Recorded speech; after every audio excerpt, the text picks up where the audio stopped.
Jésus vous a choisi. Soyez-lui reconnaissante. Observez bien la règle. Une novice qui n'observe pas la règle, fit-elle des miracles, renvoyez-la. Ne regardez jamais ni les fautes ni les défauts des sœurs. Gardez pour vous le plus difficile, le plus pénible, afin de les soulager. Pensez toujours du bien des autres, excusez-les.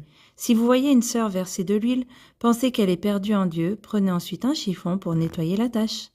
À la prieure, soyez sans crainte lorsqu'une sœur vient vous dire « Ma mère, pendant l'oraison, j'ai vu la Sainte Vierge, j'ai vu Jésus, ils m'ont dit telle ou telle chose. » Répondez à cette sœur « Ma fille, profitez de ce que vous avez vu et entendu.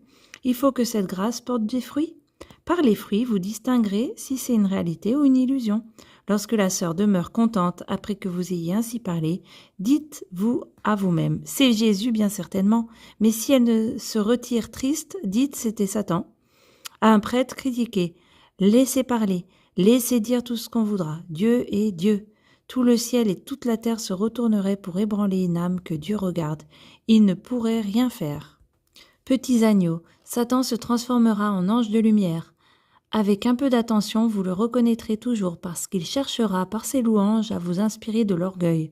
Humiliez-vous, dites « Je ne suis que néant, je ne mérite aucune grâce » et il s'en ira. Le Seigneur ne vous reproche pas d'avoir péché, mais de ne vous être pas humilié. Aimer ne suffit pas. Aimer et travailler, c'est tout. Aimer, c'est la semence, travailler, c'est germer, pousser et porter du fruit. On lui demandait ce qu'il fallait faire pour posséder l'amour.